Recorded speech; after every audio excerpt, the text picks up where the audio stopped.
What's going on, swim fans? Welcome to day number 5 at the U.S. Olympic Trials in Omaha, Nebraska. So excited to be joining you guys to bring you this live broadcast. We have a lot of exciting events going on. I can barely contain myself. We have the final of the men's 800-meter freestyle, the 200 breaststroke for the men, the women's 100-meter freestyle semifinal, the men's 200-meter backstroke semifinal, the women's 200-meter butterfly final, the men's 100 freestyle final, the women's 200-meter breaststroke semifinal, and then we cap things off at the end of the meet with the men's 200 IM semifinal. So much fast swimming going on in Omaha, Nebraska. This is what it's all about. Athletes are putting their bodies to the limits and really pushing themselves to see if they can qualify. Remember, you got to qualify through the prelims, the semifinals, and the finals. Top 2 will be selected to represent the United States of America in Tokyo in about a month from now. So here in Omaha, Nebraska, a lot of fast swimming. We're going to go ahead and do a race-by-race recap replay. We're going to go through some commentary analysis, see how fast everyone went, how they were splitting it, what they were doing. Right now, go ahead in the live chat and the comments. Let me know where you're joining me from. And as we go through this race by race, let me know who your favorite stars are, what you think they're going to go in the event, and who you think is going to be named to the U.S. Olympic team in each respective event. Let's go ahead and get things kicked off. We started out with the men's 800-meter freestyle. This is a long one, but we're going to go ahead and cut to the highlights here. Let's go ahead and kick that off for you. This turn 250 meters of the 800 meters in this final for the men. As you can see here, men two 400s. It's an 800 total. This is the first time this event is contested at the Olympic Games. The women's 1500-meter freestyle was also added to the program. And right now we have a great race shaping up. It's going to be a good one. Keep an eye on the field. We're going to have some really good racing into the final stretch. Who do you think is going to win? The 800 freestyle is a combination of different things. You've got to make sure you're maintaining your distance per stroke. You have to also keep an eye on where the competition is, because you can't go out and have your own race. It's not going to work like that. And it's tight, neck and neck. Anything can happen with 150 meters to go. It's anyone's race. Literally, it's anyone's race. Anything can happen.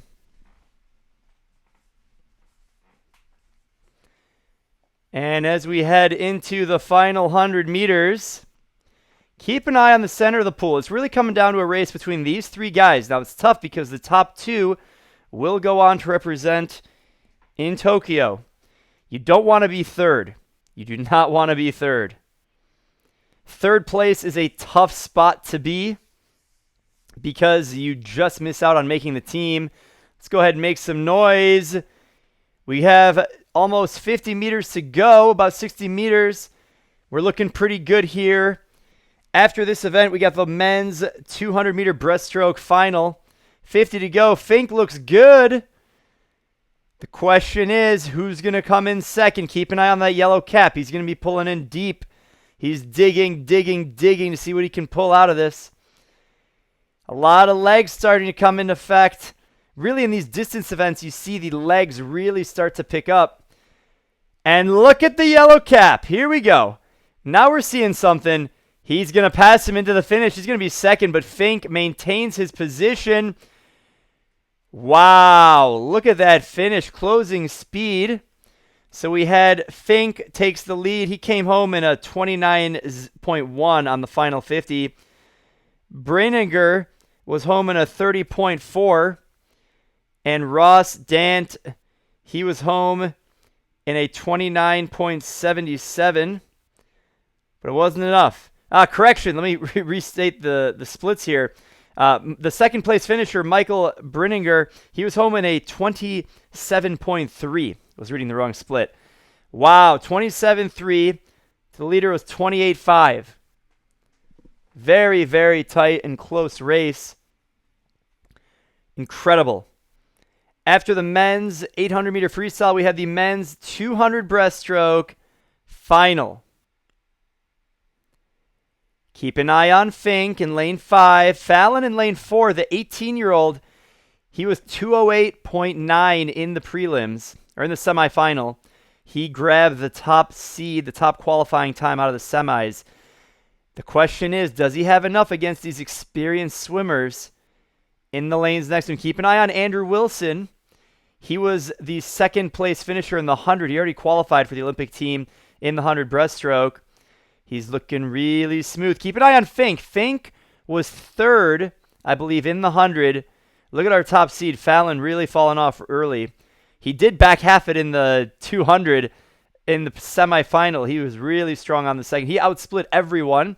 Kevin Cordes looks really smooth down there in lane 2. Or, I'm sorry, he's in lane 3.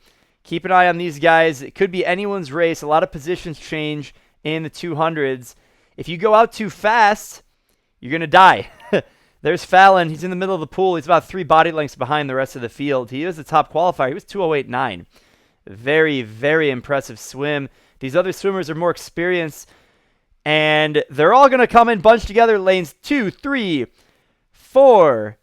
I'm sorry, 2, 3, 5, 6 all together. Oh, man, I'm getting excited. Oh, boy. It starts to get interesting now. 75 meters to go. We'll start to see swimmers make their move. Third 50 is everything in the 200.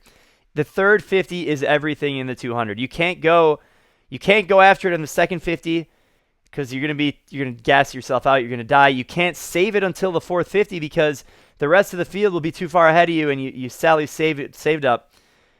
Wow! Look at Daniel Roy making a move right now. Does he have enough left in the tank? Big push. He split 32.9. Can he hang on? He's starting to fail, increasing that tempo. Look at Cordes. Look at Andrew Wilson. Will Lacone looks good. Andrew Wilson looks better, though, into the finish. Oh, boy. This is going to be a tight one. No, Fink. Fink. It's Fink. This is Fink. Fink touches 207.55. He clinches his first Olympic team at the age of 27. He's excited. It looks like he's crying. And Wilson's excited too because he's going to join him. Give us a burst of excitement for you. And poor Willacone, he places third just outside of, and he was 208.5. Good swim. So just for the record here, this times were 207.55 for Nick Fink, 208.32 for Andrew Wilson, and Willacone 208.5. They were over a second and a half faster than the fourth place finisher, Kevin Cordes. This was a 3-person race at the finish. You can see the pull out there. Want to maintain momentum off the wall. And here we go into the wall. There's that last turn. Good streamlined pullouts. It's devastating for Willacone to not make the Olympic team. He was so close in 2016. But Fink, look at Fink. Fink came home like a beast, and Willacone, so difficult to watch that when you come in third, and again from the top. So difficult. And there's that finish. Now, as we head into the next event, we have the women's 100-meter freestyle semifinal. Keep an eye on Simone Manuel. She is the defending gold medalist. She's in lane 3. She's going to have a lot of pressure from Smoliga. Kate Douglas is in there. Tori Husk, we've seen her perform very well in the women's 100 butterfly. Let's see how she can translate into the freestyle. Off the field, they're out in a 0.6 reaction time. It's about standard here in the 100-meter freestyle. Now remember, you've got to get into the top 8, but if you're in the first semifinal, you don't know how fast everyone else is going to go because you're going first. The second semifinal, they're the ones, and look at Simone Manuel. Wow. No, that's not Simone Manuel. Simone Manuel's in lane 3, and she's behind. Uh-oh. Keep an eye on Duluth. Duluth's in the next heat. Keep an eye on her later. But right now, in the middle of the pool, we see a changing of guard. Simone Manuel, defending gold medalist, has got to pick it up into the finish, or else she's not going to make the final. And no, it's Hins, Smoliga, and Douglas. 1, 2, 3. Uh-oh. Simone Manuel was a 54.19. She's going to be on the borderline to make it into the final. She knows that wasn't fast enough. She needed to be faster. She might make it in. Smoliga right there. Smoliga touched in a 53.55. She looked good. She's happy. That's the top time. Obviously, it's top time. First semifinal. There's Simone Manuel off the block. Streamline into the water. Now remember, there's 2 semifinals. So if you're in the second semifinal, you get to see what the times were. Smoliga had an incredible breakout. Look at that. Okay, this is semifinal number 2. Keep an eye on Allison Schmidt, Katie DeLoof. 2 Michigan locals. Shout out to the Michigan crew. I'm from Michigan. Shout out. Keep an eye on the middle of the pool. These are, and they circle seed the semifinal, meaning the fastest swimmer out of the prelims is going to be in lane 4, heat 2. The second fastest will be in heat 1, lane 4, and so on and so forth. So you alternate. So the fastest swimmers are going to be in the middle 3 lanes. The top 6 swimmers in the middle 3 lanes across both heats. That's Weitzel on one side, Allison Schmidt on the other. There we go. So here we go. Keep an eye on Mac, Weitzel, and DeLoof. They're going to be most likely the top contenders to get into the final. Remember, Simone Manuel was 54.17. Was that enough? I think that's going to be borderline. And a lot of white water. I love the 100 free. A lot of white water. This is great. This is great. Wow, Weitzel's got a ton of opening speed in that white cap. She's just floating on top of the water. It's beautiful. And she touches at the feet in 25.4. DeLoof right there with her. 25.7. DeLoof was 25.77. Now, for reference, Smoliga from the last heat was out in a 26.1, but she came back very strong in 27.4. Can these ladies hang on? They're all bunched up right there. Oh, boy. This is going to be tight. Weitzel starting to push at the end. It's going to be Weitzel. But DeLoof right there. Hang on. DeLoof with a push at the end, but it wasn't enough. Weitzel came home in a 28.2.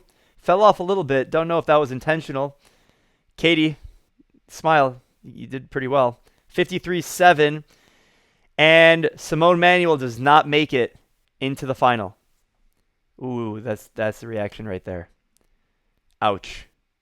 Ouch. She's not in. Ouch. But she's got to regroup. She got the 50 freestyle. Got to regroup. She was 9th. Erica Brown was the 8th qualifier with a 54.14 or 15. There were a number of swimmers from 54.0. So number 5 was Mac, 54.03. Simone Manuel was 9th, 54.17. And then Tori Husk was 10th with a 54.18. 5 100ths of a second separated 4 swimmers. Holy cow. That's insane. Look at the finish, how close that was. Absolutely incredible. Our next event was the men's 200-meter backstroke semifinal. There's 2 semifinals. We got to see Ryan Murphy, defending Olympic gold medalist in this event, in the prelims. He swims in the final. We want to see him qualify for the final for a chance to defend. He's in the next heat. And here we are off on the first semifinal. I'm really interested to see what these guys go in the semifinal compared to what they can do in the final. Because it's all about energy conservation. Because in the 200 backstroke, it's very, very taxing on your legs. Very, very taxing on your lower body because your legs are so deep in the water. It's different than the 200 free. 200 free is tough on your legs, but you get a little bit of white water. And you're moving faster, the race is shorter, all those factors in. And the 200 backstroke, you're basically submerged. So at the first 50, we're 27.1. That was Austin Katz. He looks really good, guys. If there's someone to threaten a title from Ryan Murphy, it could be Austin Katz. There's a couple other guys that are maybe in there, but really I don't see that many other people contending for that spot. Deep underwaters there. You see that yellow cap? Wow, that's really good underwater. Really smooth here. Now, remember, 200, it's all about that third 50. This is where these guys like to make their move. It's in the third 50. It's not in the first 50. It's not in the last 50. Certain swimmers will try and go out hard and shake out the competition, mentally break them. But that's not really the best strategy. Normally, it's the third 50. And if you're an age group swimmer and you're watching this and you're thinking, wow, these guys are going really fast, what can I learn from them? Watch how they split the race. I mean, a lot of these guys, like Austin Katz, the leader, he was 27.1, 29.2, 30.1. And if he's good, he'll come home under 30. So in other words, your second, third, and fourth 50, you want your times to be identical. If you're really good, you're going to split your second, third, and fourth 50 all the same. Only the first 50 is faster because you got the start, you're fresh, all that stuff. Austin Katz, 156.2. That's a good time. How do you split it? So Austin Katz final splits 27.1, 29.2, 30.1, 29.7. See that? He was pretty close. I think that third 50 he can push a little bit harder. That's where he's going to apply pressure to Ryan Murphy in the final tomorrow. He will easily make it into the final. Top few in there should make it into the final. Let's go ahead and watch semifinal number 2. 200 backstroke semifinal number 2. There is Murphy. Dang, he is jacked. That was a good frame of him flexing. I don't know. He wasn't flexing, guys. That was what he looks like normally. Imagine when he flexes. All right, in the water now. 200 backstroke. Ryan Murphy, I watched the prelims. I was literally like 30 meters from him. He looked so smooth. He went 157. I don't know if he took a single hard stroke the entire 200. Keep in mind, 157 is fast, but it's not fast when you think that the world record, Aaron Pearsall, 151.9. I was just listening to Aaron Pearsall speaking with a few of the swimmers and coaches, and Lenny Kreiselberg right there with him, some of the best backstrokers the world has ever seen. I mean, Aaron Pearsall is the best backstroker the world has ever seen. 151.9. He still has the world record 12 years later. They were talking about how Ryan Murphy plays with his gears in the prelims and even in the semifinal. How much more does he have in the tank? Ryan Murphy is the defending gold medalist in the 100 backstroke, 200 backstroke, and the 4x1 medley relay. So if there's anyone to beat, it's this guy. He looks super smooth. Doesn't look like he's taken that many hard strokes. You might be thinking, well, oh, maybe he's tired. He's not in good shape. He's not tapered. He's not rested. He's getting destroyed right now. I mean, it's not even close. But keep an eye on what these guys do on this third 50. You know, someone like Ryan Murphy, he might make his move on the last 50. If in the prelims of the 100 backstroke, we saw him make the move on the second 50. He went in the prelims. He went easy. It looked like he was out of it. It's like, ooh, Ryan Murphy missed his taper. Ooh. And then you see him. So keep an eye on him. He's wearing the black cap in lane number 3. 2 from the top, black cap. He's in third right now. And look at that underwater. Look at him stay underwater. Wow, there's the breakout stroke. And now he's ahead of everyone. Absolutely incredible. So that's what we were talking about with Aaron Pearsall, Lenny Kreiselberg, about how these guys can play with their gears. Keep an eye on the body length lead that he has just added to his resume here in the semifinal. And he shut it down even at the end, 155.6. He came home in a 28.5, almost more than a full second faster than everyone else in the field on the final 50. He's looking pretty happy with that. I think he's happy because he didn't try that hard and he went that fast. I think, that's just my POV. You guys are listening to my commentary, so that's what I think. I think he really pushed it on that last 50, wanted to see where he's at. He realized he's got a lot more in the tank, and then he re-shut it down. And so to see the time with what it was, knowing that he can go maybe 1 or 2 gears faster into the final, that's really exciting. And he has a rest day because he doesn't have to do anything. He doesn't have to swim the 200 backstroke twice. He can only focus on a final swim in the evening. Today, this is the second time he swam the 200 backstroke. The 157 maybe was a cool down. Will he go 154? Will he go 153? I want to know what you guys think in the comments. But I really think he looked of all the swimmers that I saw today, he looked the easiest in what he did. And he just, crushed the competition on that final 50. So I think that's going to be a very good race tomorrow. And I think it's going to be the Ryan Murphy show. I really think it's going to be the Ryan Murphy show tomorrow. So very good. Moving on, the women's 200 butterfly.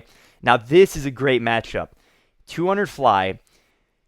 This is the final. We're going to watch Haley Flickener and Reagan Smith. Reagan Smith already made the Olympic team. We saw her really crush it in the 100 backstroke. And now she's doing an event on her stomach. They're in lanes 4 and 5. Defending medalist Haley, keep an eye on her. Both of these women looked very, very strong in the semifinal. They looked strong in the prelim. They looked strong in the semifinal. I really believe they have a lot more in the tank to go faster. I mean, we saw some early times like 2:08 or something. I think we're going to go a lot faster than that. And look at Reagan Smith in the pink cap out in the early lead. She's really pushed all of her races so far. All the races that I've seen, the first half, she just attacks. This girl just attacks. It's sort of like Michael Andrew that we've seen. She just goes out hard. I think it's that young enthusiasm, right? Some of the more experienced swimmers, like Ryan Murphy, they save it for the last 50 in the earlier heats. But right now, these two ladies have already separated themselves. Keep an eye on Haley and Reagan. Right there, right now in the pink cap, that's Reagan Smith. She already made the Olympic team in the 100 backstroke. Coming into the wall, they're going to be pretty much dead even. Reagan Smith maintains at a 59.9, and .02 separates these two ladies. A little bit stronger underwater by Reagan Smith.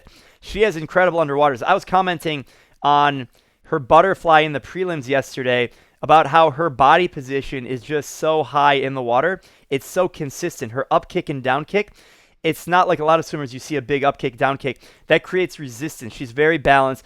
But look at Haley start to pass her now into the third 50.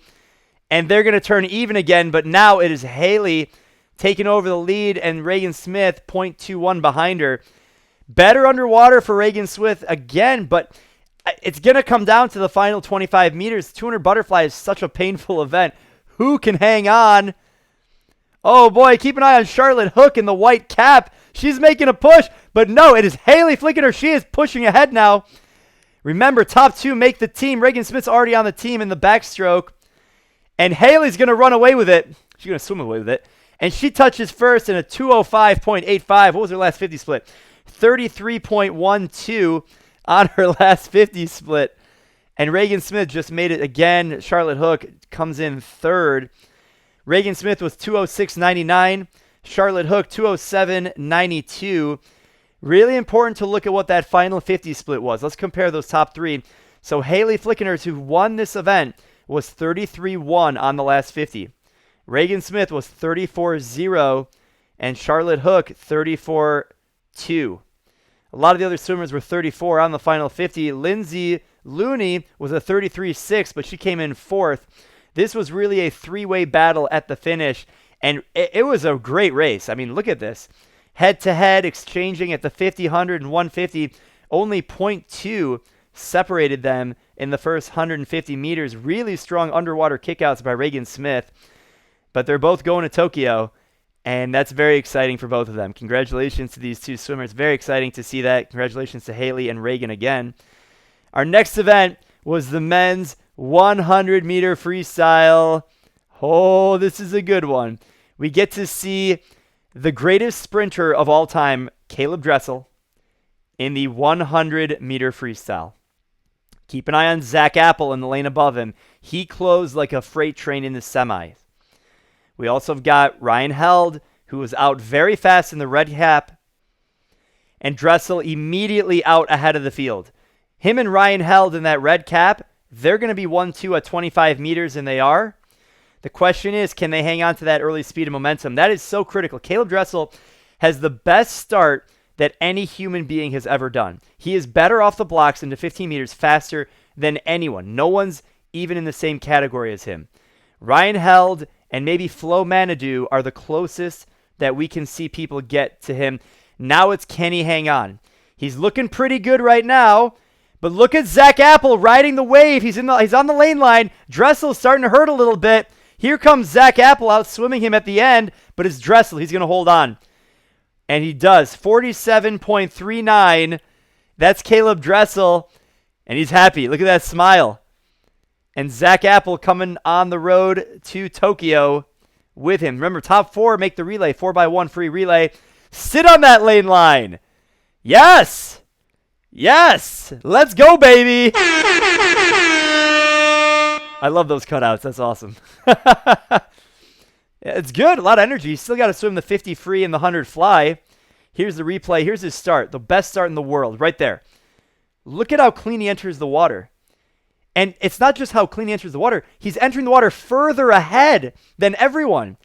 And then he has more speed than everyone. He's at 15 meters in about 4.5 seconds. There's the underwater.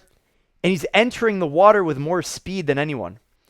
So remember, momentum equals velocity times mass. A lot of these guys weigh roughly the same thing. He's entering the water with more velocity, and he's carrying more momentum in the final stroke. Look at Zach Apple. That looks closer than I thought it was. Wow. When you see that in the slow motion, whoo, baby. Remember, world record in this event, 46.91. Dressel is just 0.05 off the world record that he did a couple years ago. His best time. That was an incredible race. 47.3. After that, we had the women's 200-meter breaststroke semifinal. Let's go ahead and take a look at the women's semifinal number 1. A lot of top swimmers here, but we do see some separation because the top swimmers like Lily King, Annie Laser, Ella Nelson, Bethany Gallett, Emily Escobedo, these ladies are way faster than everyone else, right? There's a significant drop-off from the top 2, top 3, top 4 to the top 8, top 16. So I think that's what we're going to see in the final tomorrow after these semifinals. We're going to see the top 3 swimmers sort of in a category on their own. It might only be top 2 swimmers. It might only be Annie Laser and Lily King. So they're in the next heat here. Keep an eye on them coming up next. But right now, this is the women's 200-meter breaststroke semifinal number 1. And here we're looking at the finish. This is the finish of the race. It looks like it's a 2-person battle, but remember, this is a semifinal. So just because you're destroying the field here doesn't mean too much. You want to set yourself up well for the final, but at the end of the day, it comes down to the final. And we've seen some swimmers not perform well in the final, but they perform very well in the semifinal or in the prelims. And it's all about energy management. Escobedo, she comes in first, 2:23.87. Let's see how fast Lily King and Annie Laser can go relative to that. Annie Laser was a 2:23 in the morning. If you guys are interested in the splits, Emily Escobedo, she split it 32.7, 36.2, 37.0, 37.8 on the splits. Next up, we have Annie Laser and Lily King in semifinal number 2 of the women's breaststroke. There's Lily King. Lily King is the most intimidating woman on the roster right now. I mean, she psychs people out. She looks at them. She makes noises. Annie Laser, much more calm and collected. And we'll see what they can put together here. Remember, Laser was a 2:23 in the morning. She looked very smooth. Lily King also looks smooth. And Lily King, boy, she's jumping on it early. She's like almost a body length lead at 30 meters in. And she's pulling away. Is she gonna do something here in the semis? Remember, guys, I personally, when I see a swimmer go so fast in the semis, it doesn't really make a lot of sense to me. Now, on the one side, you want to have a good rhythm. You want to maybe experiment on some things. Like, we don't know what these athletes are trying to do between prelims, semis, and finals. Only they know, and their coach, and maybe their teammates, but most likely only them and their coach knows how they want to approach the prelims, semifinal, and final. Like I said, when I see a lot of these top swimmers go super fast and then not go any faster in the final, it just means they had a mismanagement of energy. Even if they executed the race poorly, just from an energy management perspective, you should be going faster here's the big if you are faster than the rest of the field. So Ryan Murphy, we saw him. He's in that category. When we look at Caleb Dressel, he was able to do that. He was 48 low in the prelim. He was 47.7 in the semi and then 47.3 in the final. So when we see Lily King here, You know, she's putting in a lot of energy. But right now, keep an eye on Annie Laser pulling her in on this third 50. Annie Laser making her move on the third 50. There we go. There we go. She's pulling her in, but it's shaping up to be a 2-3 person race. Annie Laser now almost even to Lily King at the wall. Lily King still has a little bit of an edge. 0.09 separates them with a final pullout. Good pullout for Lily King. She's extending the lead now. Let's see what they can do in the finish. If you guys are interested in what that split was, third 50 split for Annie Laser, 36.6 to Lily King's 37.6. Annie Laser outsplit Lily King by 1 full second on that third 50. On the way out, Lily King was out in a 108.2. Annie Laser was out in a 109.3. And it's a 2-person battle into the finish. I love to see it.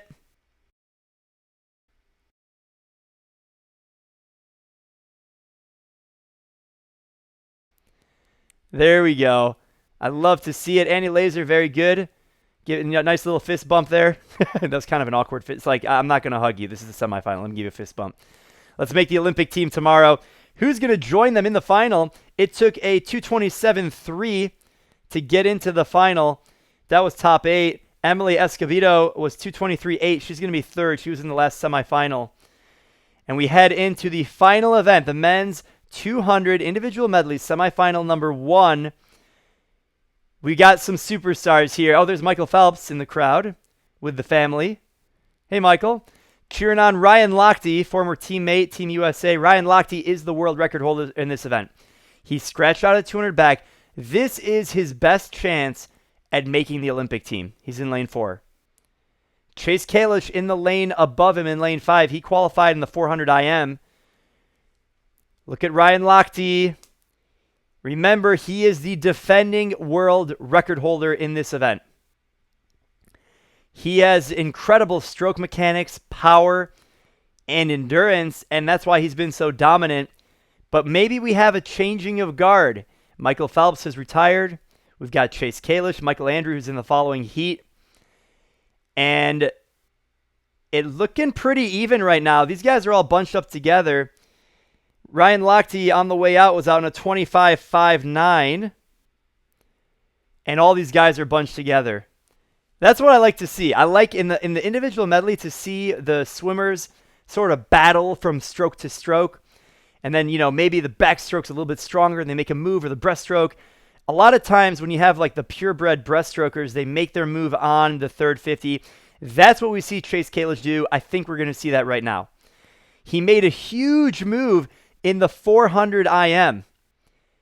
In the preliminary and even more so in the final. Keep in mind, this is a semifinal. And Chase Kalish making his move right now.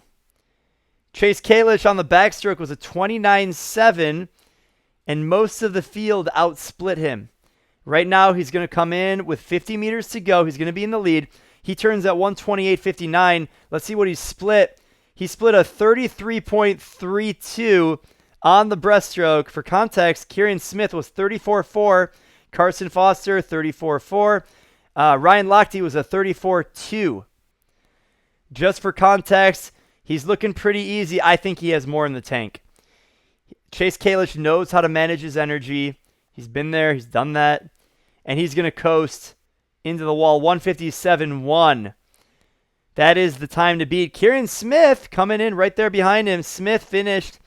Last split was a 28.1. Chase Kalish was 28.6 on the final 50. Ryan Lochte disappointed because that time might not make it into the final. Time might not make it in the final. He's not happy about that. There's Ryan Lochte. Strokes look clean. Strokes look clean, though. Next up is Michael Andrew in semifinal number 2. Men's 200 IM. Remember, he made the Olympic team in the 100 breaststroke. Here's the thing, guys.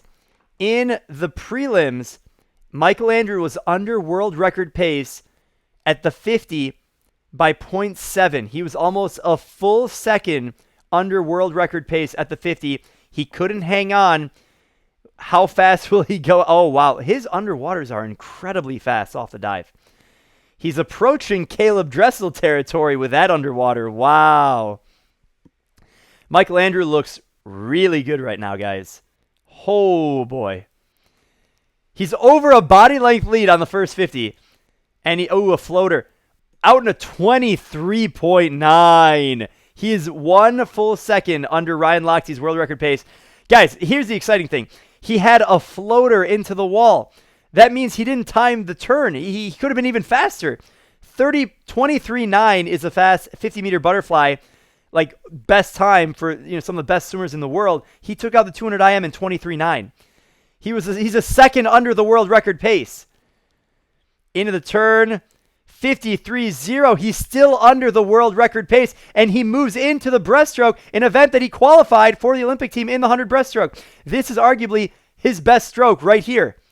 He's swimming his best stroke right now. He's pulling ahead. He has over about 2 body lengths on the field. I don't know if he probably will stay under the world record pace because this is his best event right now. He's pulling away. He's 3 body lengths lead ahead. He timed that turn well. He is 1.2 seconds under the world record pace right now. He is, oh my God, look how far ahead he is above everyone. Here's the thing. He was really fast the first 150 in the prelims, but he fell off in the freestyle. I don't know if he's going to fall off right now or if he let off the gas pedal. He doesn't really need to do much more. He could float into the wall and swim backstroke, and he'd be good, but he's not going to get the world record. He fell off too much at the end. 155.2.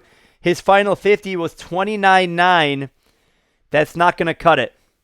That's not going to cut it if he wants to break the world record. Doesn't matter how fast you are the first 50 if you can't get it done on the final 50. Remember, it's a 200 IM, not 150 IM.